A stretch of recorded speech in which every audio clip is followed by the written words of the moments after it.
Sejak akhir Oktober hingga saat ini, harga minyak goreng di pasaran melonjak tajam. Dari sekitar Rp13.000 hingga Rp14.000 per liter menjadi hampir Rp20.000 per liter. Kondisi ini sontak membuat konsumen, terutama ibu-ibu rumah tangga dan para pedagang menjerit. Sangat keberatan sekali kalau bisa pemerintah untuk bisa dipikirkan lagi aja. Saya sebagai penjual goreng tahu sendiri dan tempe sekarang juga pun cukup kebingungan dengan harga minyak itu ya. Dari per 18 liter saya berikan harga 130, 110 yang lalu, sekarang udah mencapai 310 kalau saya naikin dengan kondisi yang lagi begini ya. Kita pun goreng banyak kalau tidak ada yang beli, sepertinya itu kan rugi juga.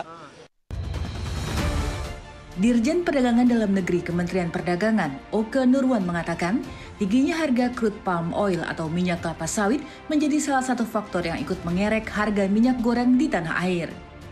Perusahaan minyak goreng entitasnya berbeda dan membutuhkan bahan baku CPO. Nah, CPO ini tergantung dari harga internasional dan ini meningkat cukup tajam sehingga tadi otomatis terjadi kenaikan harga bahan baku.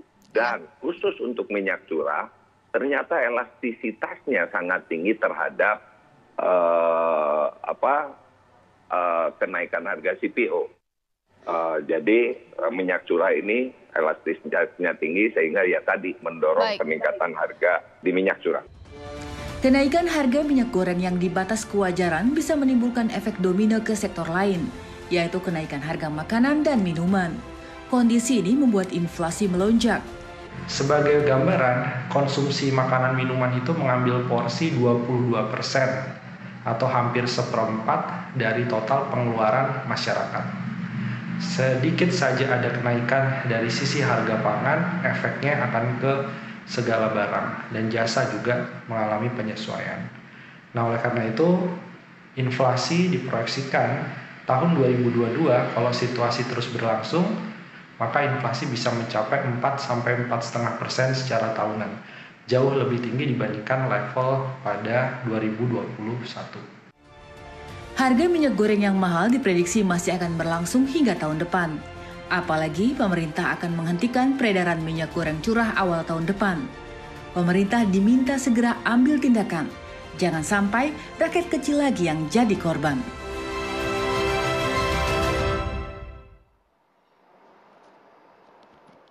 Selamat malam pemirsa, Anda pecinta makanan yang digoreng dan yang mengkonsumsi banyak minyak goreng setiap harinya untuk berbagai macam kebutuhan rumah tangga, tentu bisa merasakan seperti apa kemudian kenaikan harga dari minyak goreng ini. Dan biasanya ibu-ibu ini sudah mulai putar otak untuk bisa mengutak-ngatik dengan kenaikan harga minyak goreng ini bagaimana supaya masih tetap bisa mencukupkan uang belanjanya.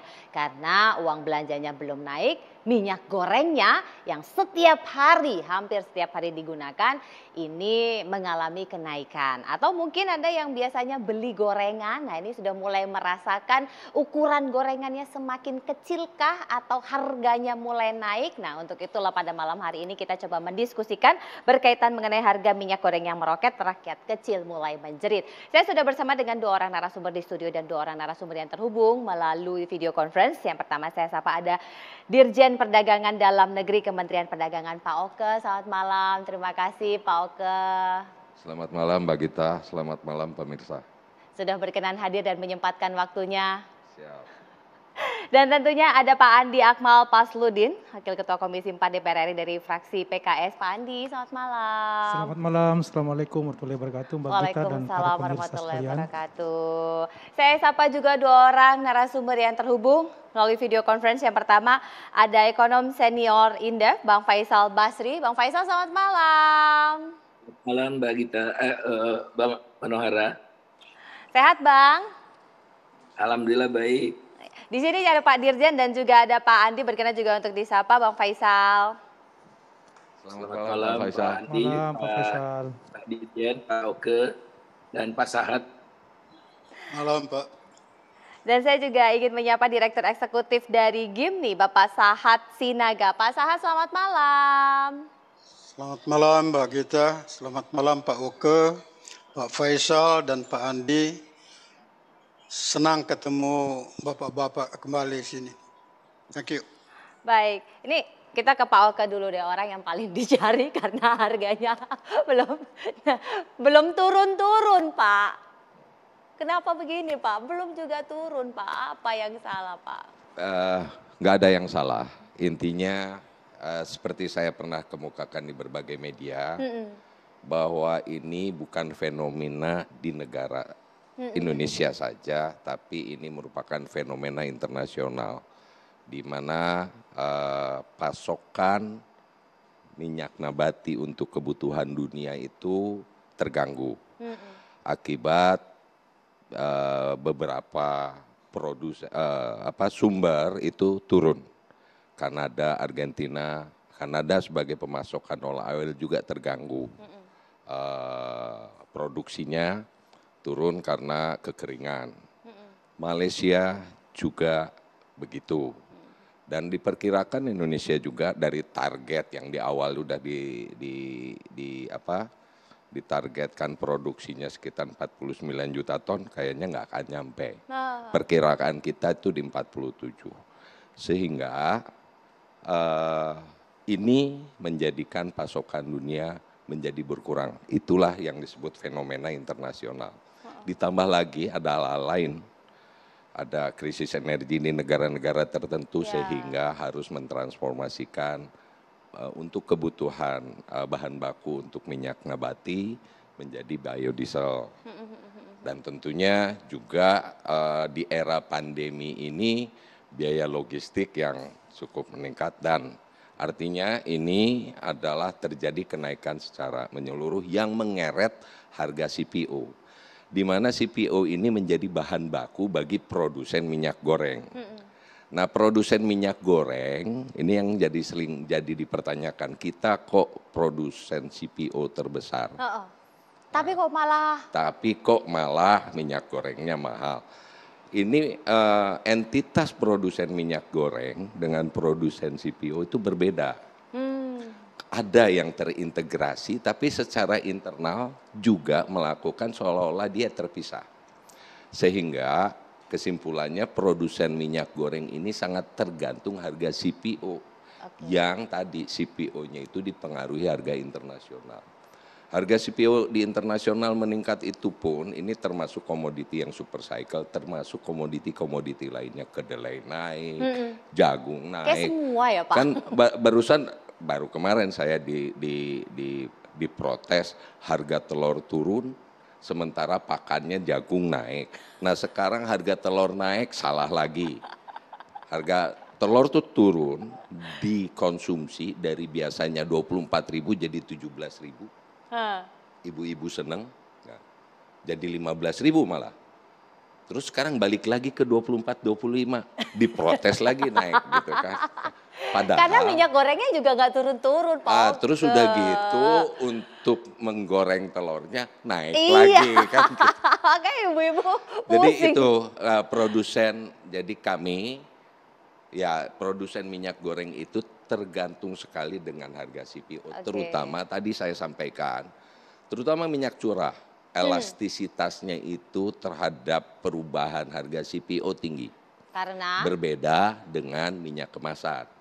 Kalau minyak kemasan karena daya simpannya yang panjang bisa setahun lebih, bisa diproduksi lama. Kalau minyak curah kan enggak, gitu kan. Jadi harga CPO minyak curah ini bahkan memang memicu kenaikan minyak curah naik, minyak kemasan naik, tapi minyak kemasan itu tidak setinggi minyak curah. Angkanya memang signifikan sehingga kami dengan produsen minyak goreng itu berusaha memperhatikanlah kebutuhan masyarakat tentang minyak goreng ini. Demikian. Di sini ada Pak Sahat, Direktur Eksekutif dari GIMNI Minyak Nabati. Pak, jadi memang puyeng juga ya Pak, atur-atur kotak-atik karena bahan bakunya naiknya drastis, CPO-nya Pak. Betul. Ya, Jadi kita itu seperti sama aja Bu Gita dengan tukang jahit. Kalau kainnya mahal, masa kita jual bajunya jadi murah? Kan nggak mungkin kan gitu. Nah kemudian Pak Oke dari Kemendak sedang berpikir bagaimana untuk terutama di segmen market yang lower class. Kan ini kan ada upper class dan lower class. Ya. Kalau di upper class ya memang punya kemampuan daya beli tinggi. Kalau di lower class kan relatif relatif kurang. Inilah yang sedang kita pikirkan kemarin itu bagaimana caranya menghadapi harga yang demikian tinggi ini. Nah satu-satunya cara ya semua orang harus berkorban. Ya, berkorban dalam arti kata misalnya kita diproduksi penghasil minyak goreng, oke. Kita cobalah marginal costing, ya. Jadi kita tidak hitung depresiasi dan tidak hitung profit, semua variable cost. Itu yang bisa kita lakukan. Tapi tentunya yang paling penting itu di hulunya sana, di sawitnya. Bagaimana mereka bisa untuk segmen market tertentu itu, ini sedang dipikirkan jalan keluarnya apa. Tapi rasanya kalau semua mau, dan untuk lower class saja ya, upper class sih saya kira nggak perlu dipikirkan. Mereka akan punya purchasing power yang baik, itu yang perlu kita pikirkan. Kita pernah usulkan juga ke Kementerian Perdagangan bagaimana kalau PPN dinolkan, tapi ribet katanya ke DPR lah, dari DPR, wah untuk itu aja ribet, ya udahlah nggak usah kita pikirin itu, yang jalan aja biasa gitu. Kira-kira itu. Tapi kalau sampai sekarang Pak, dengan usulan nanti di tahun depan semuanya akan menuju ke kemasan gitu ya Pak ya, apakah ini nanti juga akan mempengaruhi cost produksi dan bagaimana dengan harga, apakah ini nanti masih reachable untuk mereka yang middle low? Nah nanti Bapak harus jawab sesaat lagi, tetaplah bersama kami.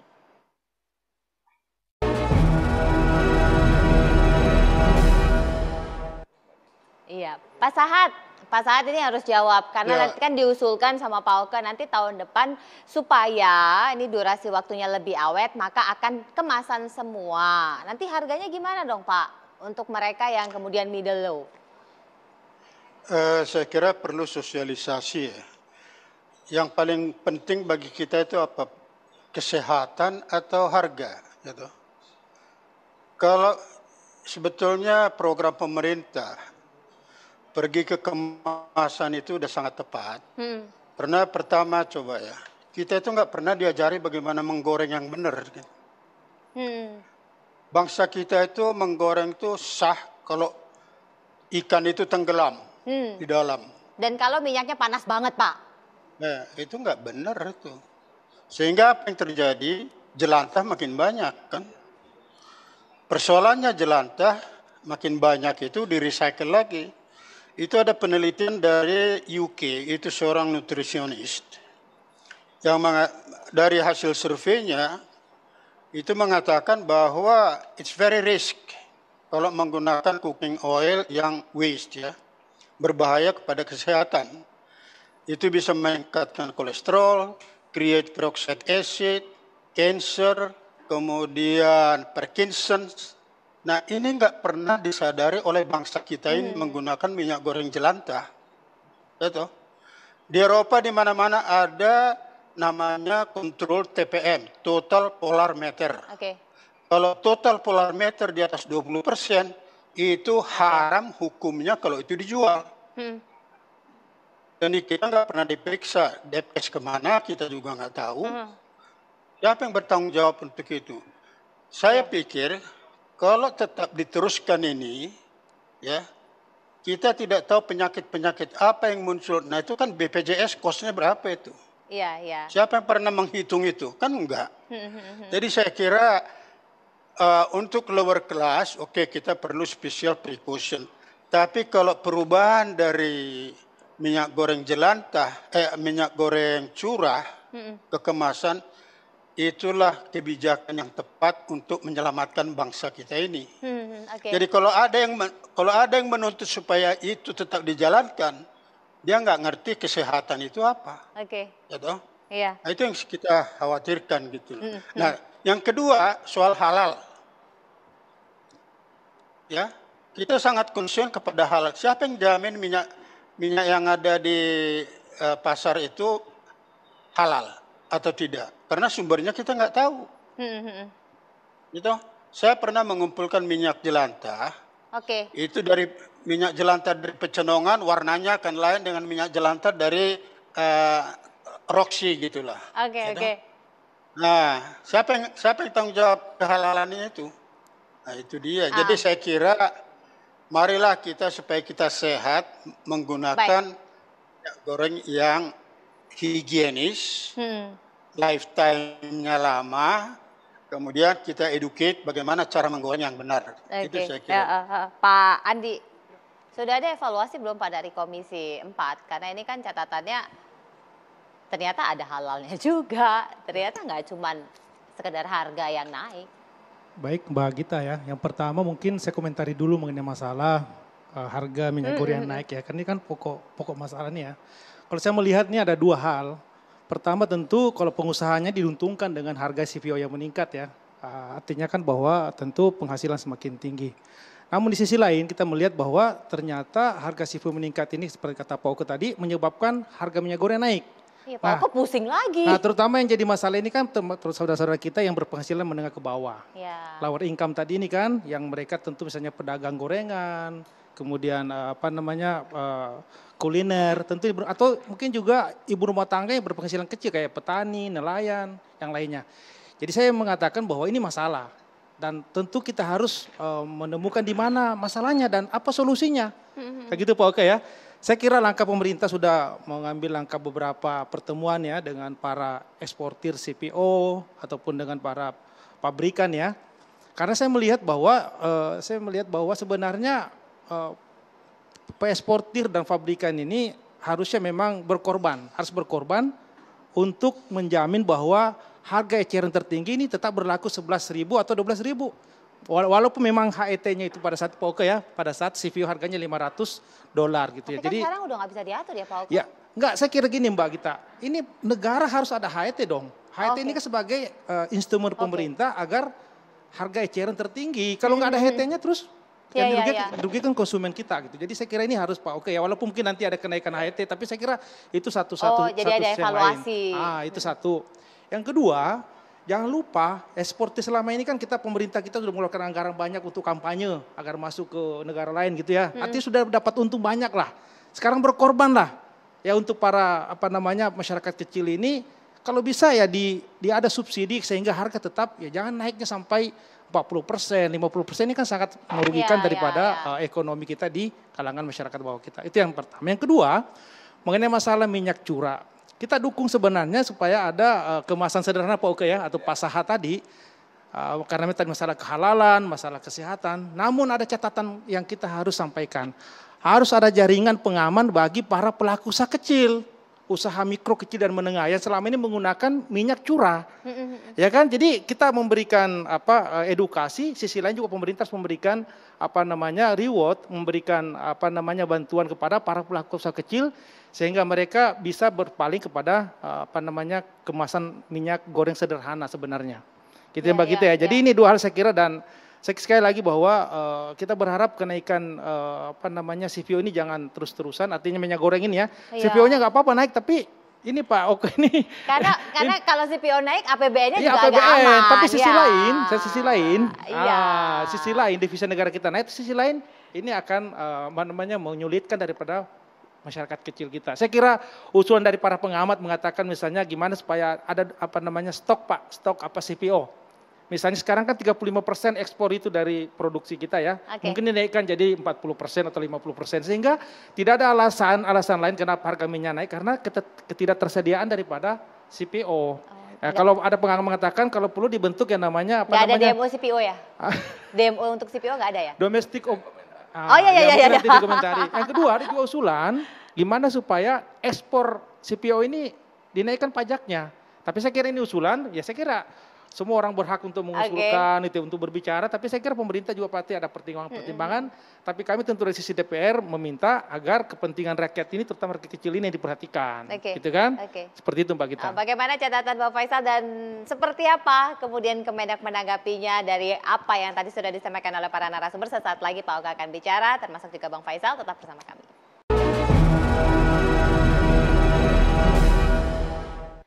Bang Faisal, oh belum. Iya. Bang Faisal, ini saya langsung ke Bang Faisal deh. Bang Faisal, tentu kita pengen tahu kalau dari catatannya Bang Faisal berkaitan mengenai apa yang tadi juga sudah disampaikan, pasti ada catatan-catatan khusus dan hitung-hitungannya nih kalau dari Bang Faisal. Silakan Bang Faisal. Ya, jadi ini memang minyak goreng ini komoditi istimewa.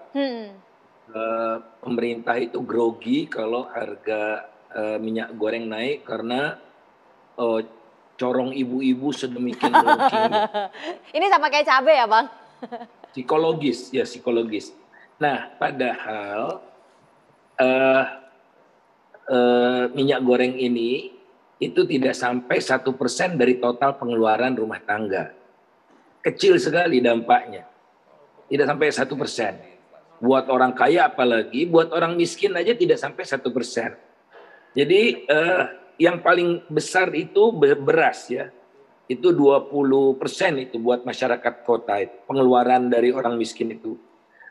Rokok 11%. Nomor 3 daging 4%. Nomor 4 telur 4,25%. Mie instan 2,46%. Nomor 12 dari 12 totalnya roti itu 1,61%. Jadi dari total 12 ini tidak ada minyak goreng. Berarti di bawah lagi kan. Nah jadi suaranya ini memang nyaring. Jadi Pak Oke psikologinya memang Pak yang harus perhatikan. Kedua, negara punya instrumen kok untuk melakukan stabilisasi ini. Jadi kalau memang pajak ekspor, jadi sawit ini kan ada bea keluar atau pajak ekspor, ada pungutan sawit. Itu pada bulan Agustus tahun ini besarnya kalau kita gabung, tolong saya dikoreksi buat teman-teman kalau saya salah, bulan Agustus itu $286 per ton. Ya, betul. Ya, $286 per ton. Kalau dirasakan masih kurang, gairahnya luar biasa masih ngekspor, naikkan lagi. Otomatis kalau pajak ekspor naik, maka ketersediaan CPO di dalam negeri naik. Namun yang harus diperhatikan sebelum diimplementasikan derita petani sawit. Karena orang membeli dari petani sawitnya akan lebih rendah. Itu udah hukum ekonomi itu yang nggak bisa dibantah lah, natural law itu. Nah jadi cari keseimbangannya. Karena sekarang ini petani perkebunan rakyat ini sedang sedang gembira lah, mereka ceria. Indeks nilai tukarnya Mbak Brigita itu naik seperti roket. Padahal sebelumnya petani perkebunan rakyat itu paling menderita. Nah jadi keseimbangan ini yang harus dijaga. Nah kemudian tidak ada baunya terjadi kartel, tidak kelihatan proses semua bisa dijelaskan bahwa ini mekanisme pasarnya jalan. Nah mudah-mudahan walaupun tadi Mas Bima Yudhistira mengatakan bisa merembet sampai ke komoditi lain dan ke tahun depan ya, saya perkirakan sih ini akan relatif sebentar. Ya ini kan pemicu utamanya adalah semakin banyak porsi dari nabati untuk energi, harga energinya naik. Ya. Harga energi naik, kemudian ada climate change juga, ya, yang membuat gagal panen yang telah disampaikan oleh Pak Oke tadi. Nah, jadi jangan sampai, menurut saya, saran saya jangan sampai dilakukan tindakan-tindakan ekstrim untuk fenomena-fenomena yang bersifat sementara begitu. Ya, jadi jangan kalap. Nah, psikologinya ini, saya lebih kepada kesehatannya tadi yang Pak Sahat sampaikan itu mengerikan. Kalau saya terus terang ya, kalau ada gorengan-gorengan itu betul-betul selektif lah. Nah, kalau di Jepang minyak jelantahnya itu dikumpulkan, tidak dijual lagi, tapi diolah kembali menjadi aftur, pengganti aftur ya untuk rute-rute penerbangan lain. Nah, di kita ini yang besar-besar, gerai-gerai yang besar juga jualan itu, jualan minyak jelantah itu, saya nggak usah sebut lah ya, pokoknya gerai-gerai besar yang goreng-gorengan itu juga ada yang menadahnya, ada yang menadah narkoba ya, tapi memang ada marketnya ini, seperti oli juga gitu. Nah, jadi kesehatannya, oleh karena itu jangan kita mengorbankan aspek kesehatan untuk menekan harga. Dan bagaimana membuat kemasan yang lebih murah. Nah, kemasan buatan Indonesia ini relatif lebih mahal. Ya, itu lebih mahal. pekerjaan Kalau rumah misalnya lagi ya, Pak. kemasan dari China itu jauh lebih murah, sampai separuhnya. Jadi ini mungkin catatan. Pak Oke, ada tanggapan? Baik, ada beberapa hal yang tadi saya sampaikan.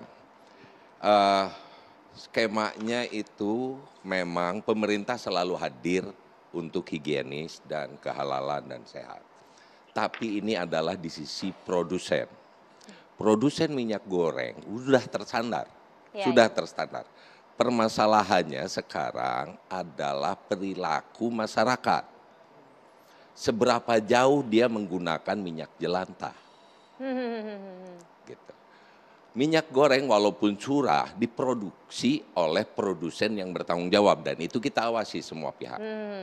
Tapi begitu dipasarkan, lihat perilaku masyarakat menggunakan minyaknya.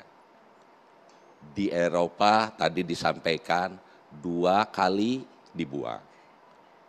Ini ketika kita ditunjukin, Dikila, wow, warnanya hitam. Berbuang, kan? Nah, itu kan yang tadi ditinya. Dan itu perilakunya. Jadi memang ada terjadi bisnis di minyak jelantah karena tadi apalagi harganya sekarang mendekati bagus sekali dan diterima di negara maju untuk dikonversi menjadi energi. Gitu kan. Itu memang jadi pasar yang bagus gitu kan. Sebetulnya tadi ini yang sedang kita pertimbangkan dengan matang. Karena tadi pada dasarnya minyak goreng yang beredar selama itu dari produksi timnya Pak Sahat itu semua bertanggung jawab. Mereka memproduksi sesuai standar kesehatan. Nah, begitu sudah beredar tinggal perilaku masyarakat memperlakukannya. Ya kan itu. Nah, tapi di sini pemerintah baru mengawal dari sisi produksi. Dari sisi informasi yang harus diterima, itu pemerintah harus ngawal juga. Kalau di kemasan, bisa diinformasikan tentang informasi produk dan dibaca oleh masyarakat, dicurah enggak. Itu masalahnya. Makanya tadi disampaikan oleh Pak Sahat, yang keluaran ini sama yang keluaran ini bisa dibedain warnanya. Betul. Jadi mungkin itu kalau itu. Jadi ini sedang kita pikirkan matang, tapi yang sebetulnya adalah kebiasaan masyarakat yang harus diperbaiki dalam penggunaan minyak atau good kalau di pertanian itu good agricultural practices-nya. Nah, tinggal Mbak Gita tadi yang tadi dimakan 5 itu tuh digorengnya berapa kali menggunakan minyaknya. Tapi kalau 2 kali goreng, 2 kali dipakai itu pasti sehat. Karena tadi dari sisi produksi binaannya Pak Sahat dengan udah diawasi pemerintah bahwa produsen minyak goreng kita walaupun itu dalam keadaan curah sudah sesuai standar. Nah, tadi itu tambahannya. Makasih. Jadi kira-kira dalam waktu dekat ini bagaimana supaya paling tidak harganya ini ya so-so lah, dan ke depan tidak terjadi lagi fluktuasi harga sehingga membuat orang deg-degan gitu ya kalau ketika mau melihat harga dari minyak goreng itu. Sesaat lagi kita akan lanjutkan, tetaplah bersama kami. Ya kira-kira gimana ya, orang udah merata gitu, kita belanja di mana aja tetap segitu. Ya naikin harga dagangan biar kita bisa nutupin yang kenaikan dari minyak itu. Ya saya jawab, ya kok Bang naiknya tinggi banget katanya, minyaknya aja naik kata saya gitu. Ntar kalau minyak turun ya saya harga lama lagi gitu. Iya sih, menurut yang saya lihat di TV sih kayak gitu, harga lagi naik ya. Cuman kalau yang tadi saya lihat di dalam sih, harga normal sih Mas, cuman pembeliannya dibatasi aja gitu. Tadi yang saya lihat sih 2 liter ya, 2 liter jadi per 1 liter gitu terus ditulis maksimal 2 pieces per orang gitu per transaksi. Ya tinggi, biasa 32 sekarang 37. Ya kayak dolar sih dinaikin, orang malah lari kan, nggak jadi beli gitu. Ini ya biarin lah, mudah-mudahan turun lagi gitu besok-besok ya kan. Yang jelas lah sulit ngurangin keuntungan gitulah. Jadi mungkin turun nggak sih Bang Faisal? Nah ini akhirnya saya tanya karena tadi pas off air saya udah tanya.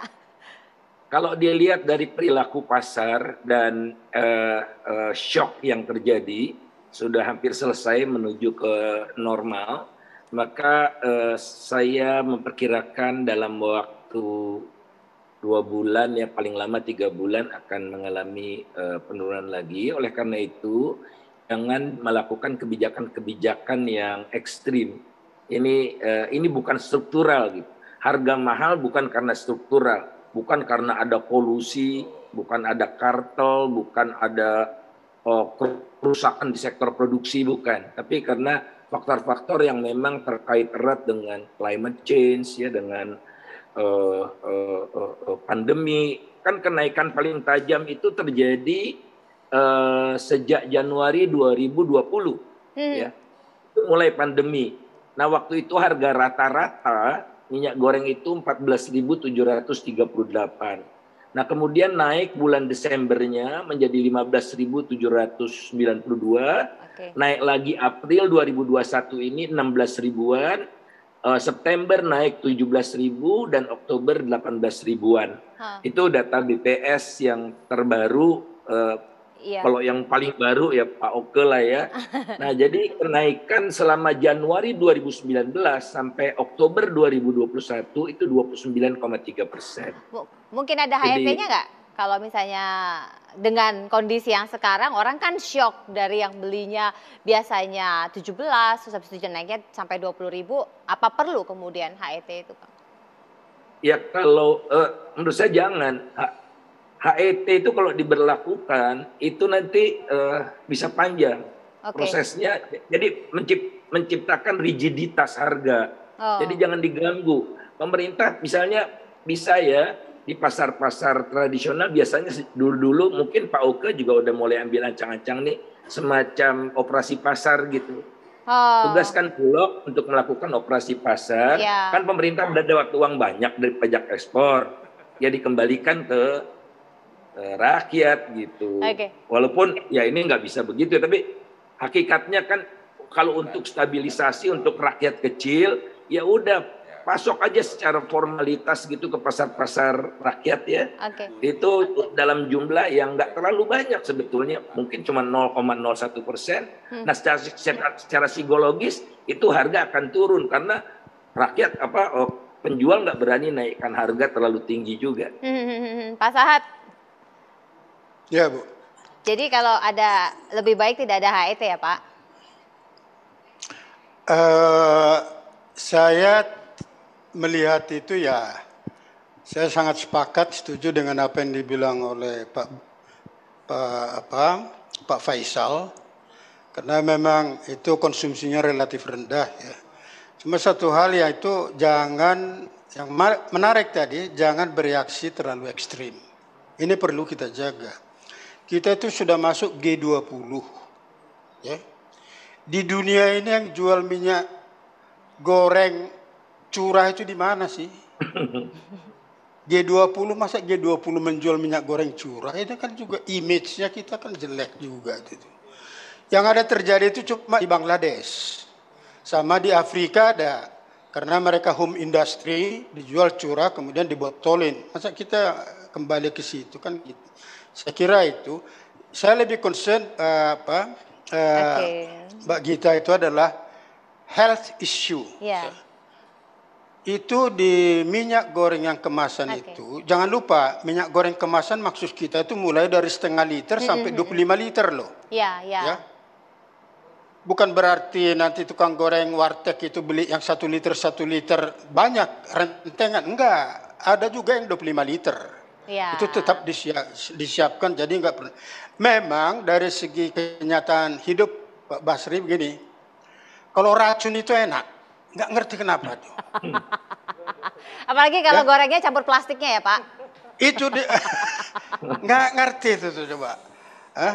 Jadi marilah kita educate masyarakat kita itu. Pertama itu menggoreng itu ya jangan berlebihan karena wasting money juga. Kemudian tingkat kesehatan juga berkurang. Gitu. Jadi kalau saya melihat mengenai itu sangat sepakat tadi apa yang dibilang oleh Pak Andi juga. Mari kita berpikir. Segmen market small yang lower level ini kan tidak banyak, ya. Cuma bagaimana mekanismenya menjaga sementara, jangan ada terapi yang tiba-tiba gradually untuk bisa menyesuaikan diri dengan perubahan harga di lapangan. Itu saya kira yang paling penting. Terima kasih. Andi. Ya, saya kira solusi yang bisa kita sampaikan juga adalah gimana minyak goreng ini dikemas dengan pengemasan sederhana. Pak Faisal katakan tadi harga ini ditekan sehingga tidak membebani daripada cost daripada minyak goreng itu ya. Saya sepakat Pak Sahat bahwa kedepannya memang minyak goreng curah ini ya memang kita harus larang tanda kutip ya.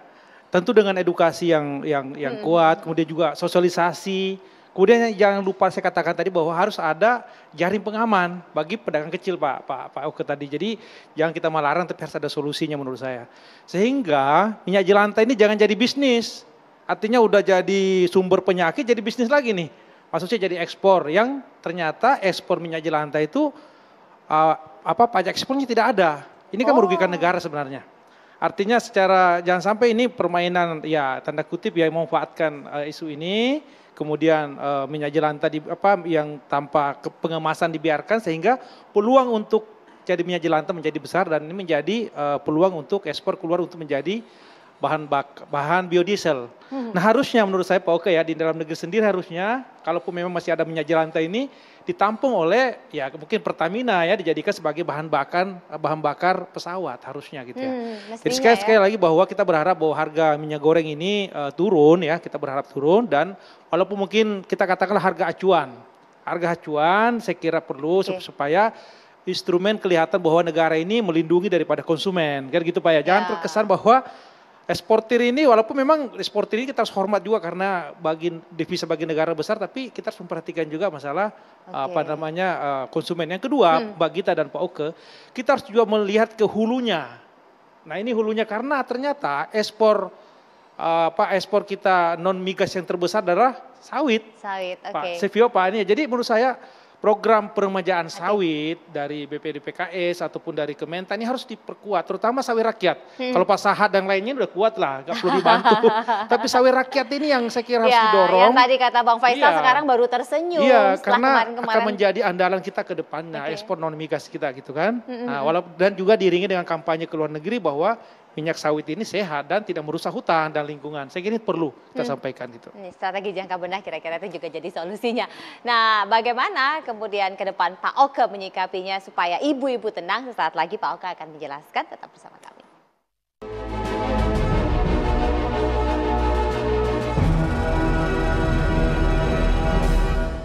Ini waktunya Pak Oke menenangkan ibu-ibu di rumah. Silakan Pak Oke. Begini. Pada dasarnya tadi apa yang disampaikan Pak Faisal dan memang kita itu untuk tahun ini rekor nih. Saya nggak tahu penyebabnya, tetapi memang target inflasi kita itu ditahan di 3% targetnya. Dan khusus untuk pangan itu 3,5 plus minus 1. Ini kita masih di bawah 2 nih sampai ini udah 1 Desember kan, udah 1 Desember. Jadi tinggal 1 bulan lagi saya yakin masih di bawah 2% lah. Dan pengaruh minyak goreng itu antara 0,05 sampai 0,07%. Secara prinsip begini, terutama dengan kondisi super cycle, dengan kondisi musim yang saat ini, pemerintah memastikan dulu ketersediaan bahan pokok dan barang penting, baik itu asal impor maupun asal lokal. Kedelai untuk pengrajin tahu tempe, jagung untuk berbagai kepentingan, minyak goreng pun tersedia. Saat ini persediaannya itu berkisar ketahanannya 1,5 bulan. Kita maintain tiap hari 1,5 bulan. Dan daging pun kita sudah siapkan dengan ketahanan pangannya 1 bulan. Beras panjang sekali. Ketahanan pangan kita sekarang lagi banyak. Memang saat ini semua harga terkendali kecuali minyak goreng, bawang, gitu kan, lagi jatuh. Bawang itu bukan mahal di tingkat konsumen, jatuh di tingkat petani. Terus juga bawang putih sudah tersedia, cabai. Cabai agak meningkat karena sekarang sudah mulai akhir panen. Mulai akhir panen agak meningkat harganya. Tetapi yang kita pastikan ini adalah di hadapan kita sampai akhir tahun insya Allah aman. Yang kita monitor itu sampai kuartal ke-1, harga masih untuk minyak goreng masih agak tinggi. Walaupun terjadi penurunan sekarang 0,08%, belum berpengaruh ke harga minyak. Tadi yang apa yang dikatakan Pak Faisal, agak menurun nih hari ini dikit gitu kan. Tapi belum kelihatan trennya. Kalau trennya masih pada posisi meningkat sampai akhir kuartal 1 kita perlihatkan itu. Sehingga tadi saat ini yang kita pastikan untuk minyak goreng kita sediakan 11 juta liter yang akan segera terdistribusi secara nasional. Mudah-mudahan itu dengan harga terjangkau 14.000 dan itu bisa menenangkan ibu rumah tangga dan masyarakat kecil yang memerlukan kemasan sederhana. Makasih. Karena memang kan udah jelang Natal tahun baru, kalau semuanya mahal, akhirnya senyum Natal itu nggak ada. Baik, terima kasih sekali lagi Pak Oka Nurwan, Dirjen Perdagangan Dalam Negeri Kementerian Perdagangan, Pak Saad Sinaga, Direktur Eksekutif dari GIMNI, Pak Andi Akmal Pasludin, Wakil Ketua Komisi 4 DPR RI dari fraksi PKS, dan tentunya Bang Faisal Basri, ekonom senior dari Indef. Terima kasih Bapak-Bapak, mudah-mudahan saja yang terbaik untuk kita semua dan ibu-ibu bisa tenang malam hari ini. Saya Brigita Menara pamit, selamat malam, sampai jumpa.